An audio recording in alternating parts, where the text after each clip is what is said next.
여러분 안녕하십니까? C채널 뉴스입니다. 지난 대선 당시 국정원이 조직적으로 선거에 개입했다는 정황이 속속 드러나고 있습니다.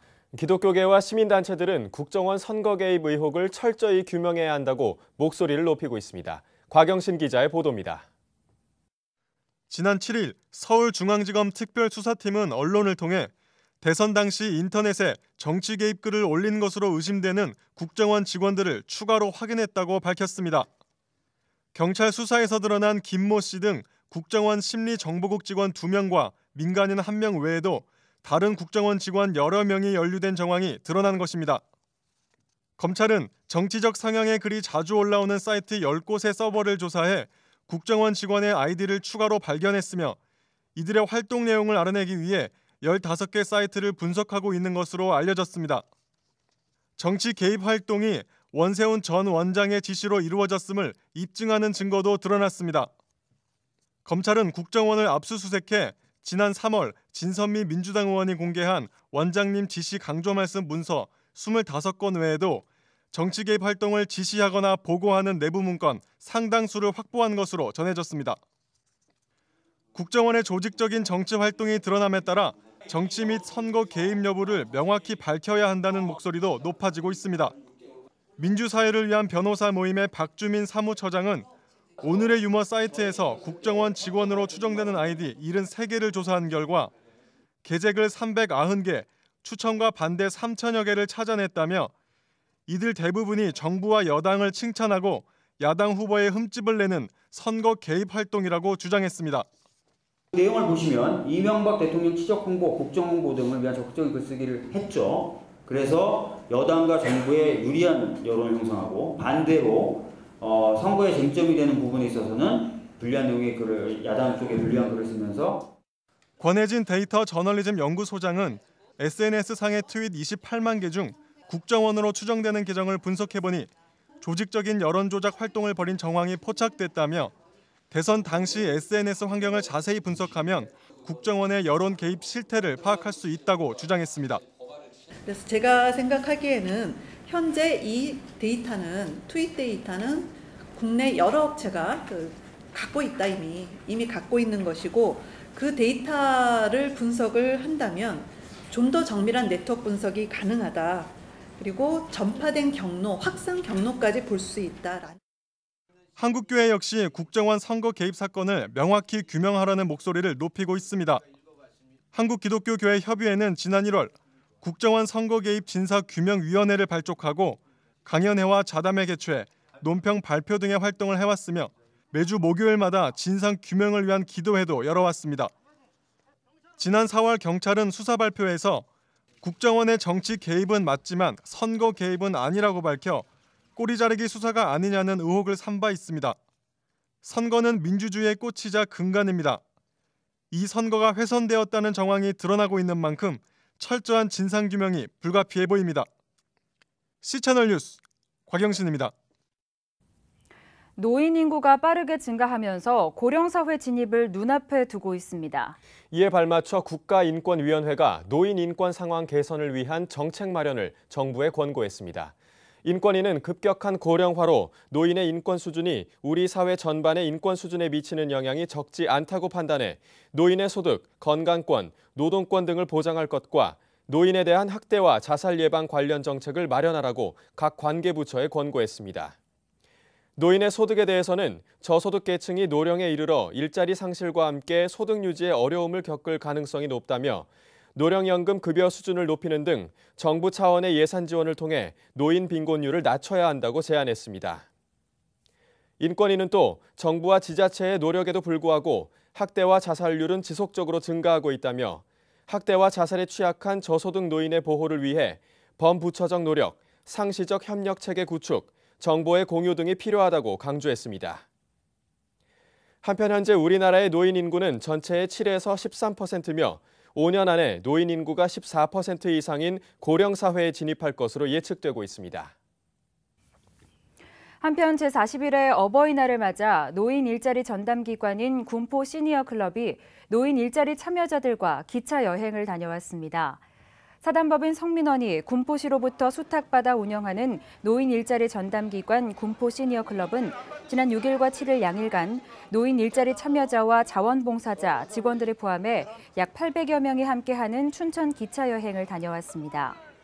센터는 이번 행사를 위해 코레일 측과 협약을 맺고 춘천 청춘열차와 연계함으로써 참여자들의 편의를 도왔다고 설명했습니다. 참여한 노인들은 춘천 김유정역, 김유정 문학촌, 실내 이야기길 등을 방문했으며 다양한 프로그램을 함께했습니다.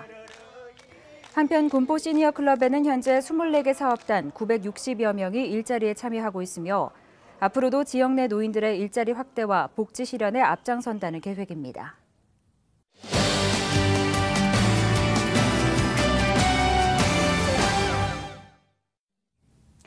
교회 여신도를 성추행한 혐의로 3.1교회 담임 목사직을 사임한 전병훈 목사가 홍대 세교회를 개척해 논란이 일고 있습니다. 오늘은 전병훈 목사의 면직 촉구 운동을 벌이고 있는 이진호 목사를 초청해서 자세한 이야기 나눠보도록 하겠습니다. 목사님 안녕하세요. 네, 안녕하세요. 네, 최근 3.1교회가 전 목사 성추행 피해자들에 대한 보상 절차를 진행했다고 하죠. 네, 어떤 그렇습니다. 내용인가요? 예, 3.1교회가 전병훈 목사가 성범죄를 저지른 이후에 본인이 사임을 했습니다. 그리고 나서 후임 목사로 송태근 목사께서 부임을 하셨습니다. 그 기간이 2년이 걸렸습니다. 그 사이에 사실 피해자들이 많은 아픔이 있었습니다. 송태근 목사께서 취임식에 정말 너무 감사하게도 공개적으로 사과를 하면서 두 가지를 약속했습니다. 하나는 피해자들에 대해서 피해를 그 목회적으로도 물론 마음을 어루만질 뿐 아니라 또 경제적으로 또 피해에 대한 보상 절차를 정확하게 하겠다. 이런 부분이 하나 있었고요. 또 하나는 이제 가해자인 전병훈 목사의 치리 문제에 대해서 교회가 할 수 있는 한 최선을 다하겠다. 이것이 이제 송태근 목사께서 약속하신 것이었는데 이번에 피해자들에 대한 보상 절차가 그 일환으로 이루어졌습니다. 제가 볼 땐 참 잘 된 것 같습니다. 교회 내에서 만약에 피해 보상을 하겠다고 했으면 교회 내 신자들 안에 서로 다 알고 지내는 사이인데 여러 가지 불편한 것들이 많이 있었을 것입니다. 3.1교회에서는 한국 성폭력 상담소라고 하는 외부 단체에다가 그 일을 위임을 했고요. 그래서 피해자들이 외부 단체의 그 피해 그 사례들을 갖다 이야기할 수 있도록 했습니다. 그래서 성폭력 상담사는 현직 변호사들을 통해서 실제 그 사례들이 있었는지를 정확히 조사를 했고 그리고 그 피해 정도에 따라서 아마 이렇게 여러 가지 경제적 보상들을 했던 것 같습니다. 제가 듣기로는 5분이 신청을 했고요. 이번에 피해 보상이 이루어진 것 같습니다. 참 잘 된 일이고요. 이제는 피해 보상뿐 아니라 사실 진짜 피해 보상은 가해자의 정당한 사과와 그리고 그 정당한 치리 이 문제가 바로 잡히는 게 정말 피해자들한테는 진정한 보상이라고 생각합니다. 네, 이 피해자들을 직접 만나보셨죠? 피해자들 지금 어떤 상태인가요? 네, 제가 한 3분의 피해자들과 뭐 이메일도 주고받고 때로는 전화도 하고 이렇게 해서 한 6개월 정도 대화도 하고 그랬었는데요. 네. 처음에 이분들이 상당한 피해의식이 있었습니다. 그 피해의식이라는 게 뭐냐면 본인들이 당한 일을 때로는 교회 안에서 목회자에게 이야기를 하고 때로는 리더들에게 이야기하고 또 주위의 형제자매들한테 이야기를 했는데 믿어주지를 않는 겁니다. 그래서 네가 잘못됐다, 문제가 있다, 심지어는 뭐 꽃뱀이다, 뭐 신천지다 이런 이제 오해를 받는 거죠. 그런 문제를 본인이 사실은 피해자인데 자기가 자기를 변명하는 식으로 얘기한다는 게 굉장히 힘든 문제였습니다. 그래서 그 3분 같은 경우는 안타깝게도 교회를 더 다닐 수가 없었습니다.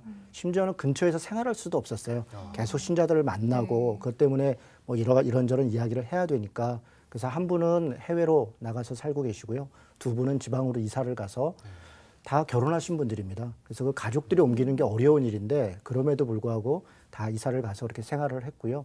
분노가 있고 때로는 뭐 절망도 있고 생각해보면 억울한 일도 있고 그런 것들이 많이 있었습니다. 다행인 것은 이제 저희들이 이제 카페를 만들고 또 기독교 공동대책위원회가 만들어지고 뭐 결정적으로 3.1교회에 송태근 목사께서 부임하셔서 공개적으로 사과하고 이런 절차들을 진행하게 되면서 피해자들이 사실 그걸로 인해서 많이 위로를 받았습니다. 그래서 이번에 송태근 목사께서 그 피해 보상 절차를 진행하고 또 여러 언론들이 관심을 갖고 이 문제를 다뤄주고 하는 걸 통해서 피해자들이 지금 많이 안정돼 있고요. 처음에는 뭐 교회도 잘 못 가고 그랬었는데 지금은 인근 교회에 등록해서 또 신앙생활도 하고 있습니다. 네, 그렇군요. 또 전병훈 목사 이야기를 하지 않을 수가 없는데요. 여전히 홍대 세교회를 개척을 진행 중이라고요? 그렇습니다. 저희는 참 사실 놀라운 일이었어요. 작년 11년이죠. 11년 5월에 전병훈 목사가 홍대 세교회 홈페이지를 오픈합니다. 네. 그리고서는 8월 15일에 설립 예배를 드리겠다. 저한테는 깜짝 놀랄 일이었습니다. 이 사건이 2009년 가을에 일어났고요. 네. 2010년 초부터 언론에 이제 보도되기 시작했거든요. 사실은 너무 짧은 기간이고요.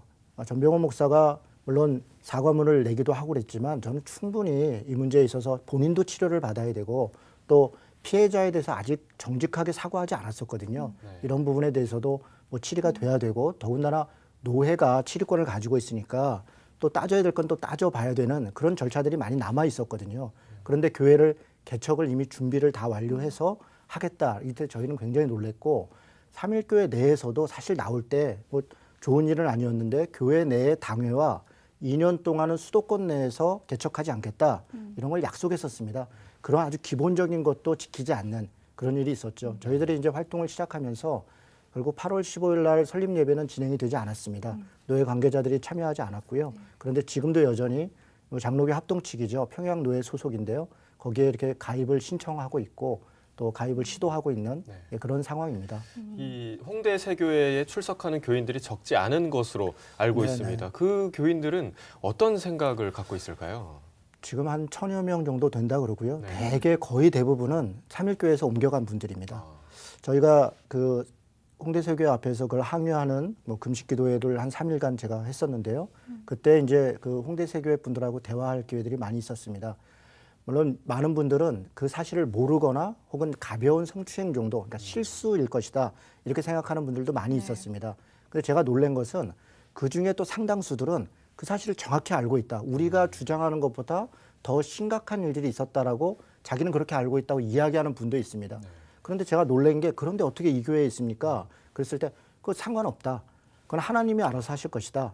우리는 그 말씀을 통해서 여전히 은혜를 받고 있고 하나님의 종은 하나님이 알아서 하시는 거니까 그것은 내가 관여할 문제가 아니다. 그래서 제가 물어봤습니다. 그럼 피해자들은 어떻게 되는 거냐? 그 피해자들의 눈물과 아픔은 누가 씻어주는 거냐? 그것에 대해서는 난 모르겠다.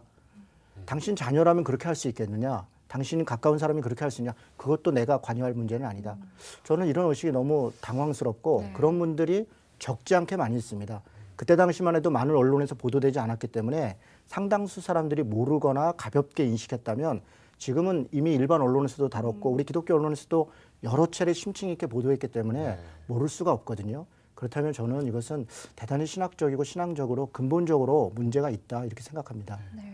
그리고 사실 이 사회에서도요, 성추행 범죄는 강력하게 처벌이 되고 있는데 보다 엄격한 도덕적 기준이 적용돼야 할 기독교에서 이런 문제가 발생하는 이유가 무엇이라고 보십니까? 그렇습니다.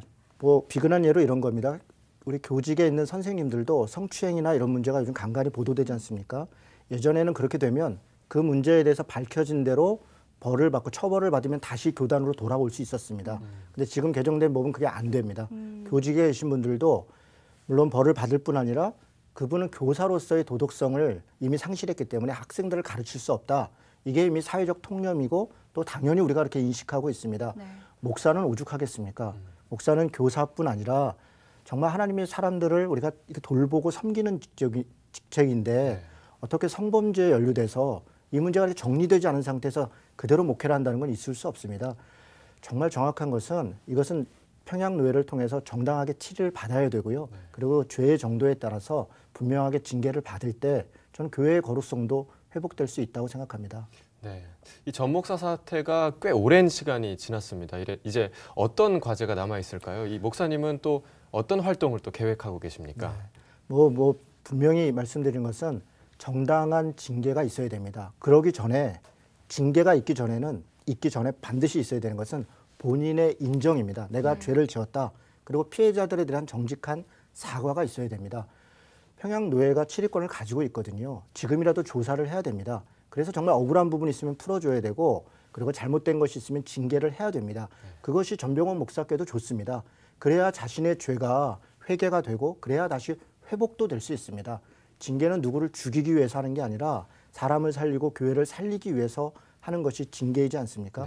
저희들은 이 문제가 관철될 수 있기를 정말 바라고 있고 그것을 계속 촉구해 나갈 것입니다. 이것은 그냥 이렇게 유야무야 덮을 수 없습니다.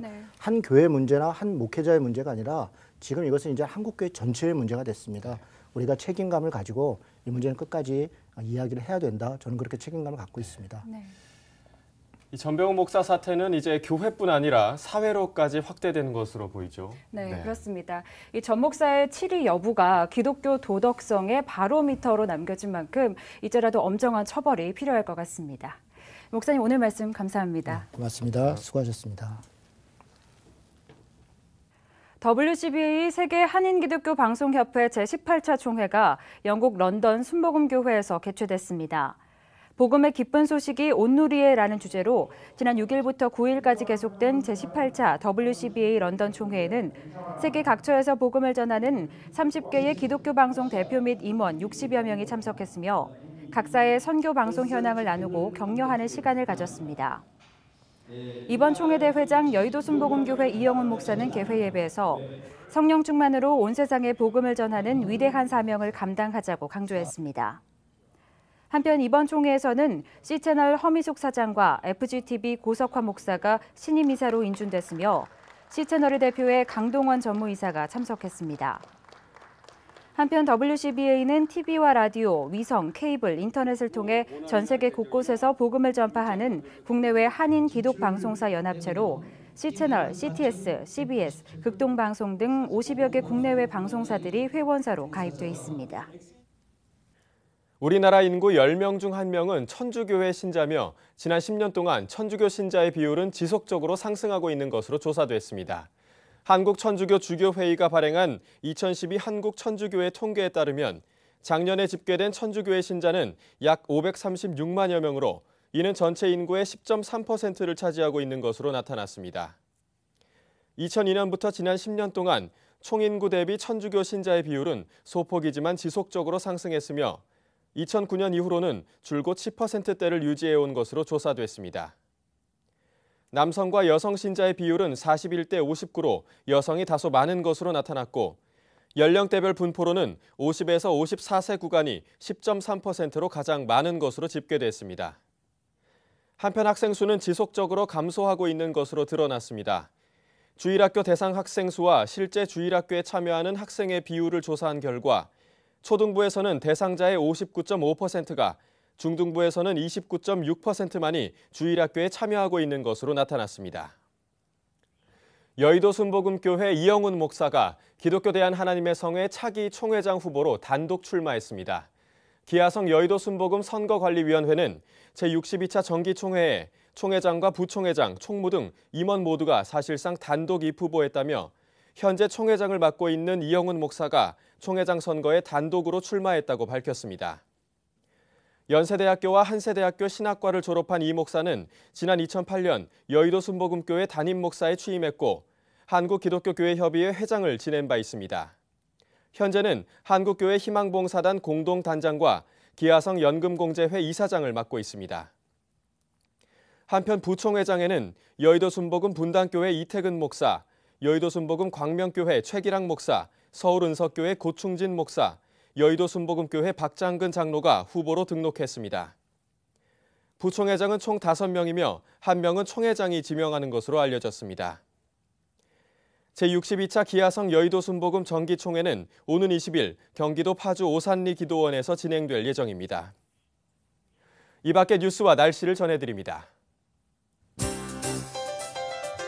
기독교 대한감리회 사회복지재단이 서울역 광장 노숙인을 위한 실내 급식시설 따스한 체험터의 위탁 운영기관으로 선정됐습니다. 한국기독교교회협의회가 2013년 석가탄신일을 맞아 축하 메시지를 발표했습니다. 고난받는 이들과 함께하는 모임이 오는 13일 5.18 희생자를 위한 33주기 추모 기도회를 개최합니다. 한국복음주의 실천신학회가 오는 11일 목회와 목회자를 주제로 정기 학술대회를 개최합니다. 날씨입니다. 서쪽에서 다가오는 기압골의 영향으로 전국이 차차 흐려지겠습니다. 오후에 제주도를 시작으로 밤에는 서해안에 비가 오겠고 밤새 전국으로 확대돼 오후 늦게 비가 그치겠습니다. 양은 그렇게 많진 않지만 그동안의 건조함을 조금은 해소시켜줄 수 있겠습니다. 아침 기온은 춘천 11도, 부산 14도를 기록하겠습니다. 낮 최고 기온은 서울 21도, 대구 24도까지 오르겠습니다. 바다의 물결은 전해상에서 2m까지 일겠습니다. 주간 날씨입니다. 비가 오면서 일시적으로 선선하겠습니다.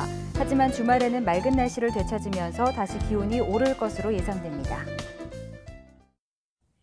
뉴스를 마칩니다. 시청해주신 여러분 고맙습니다.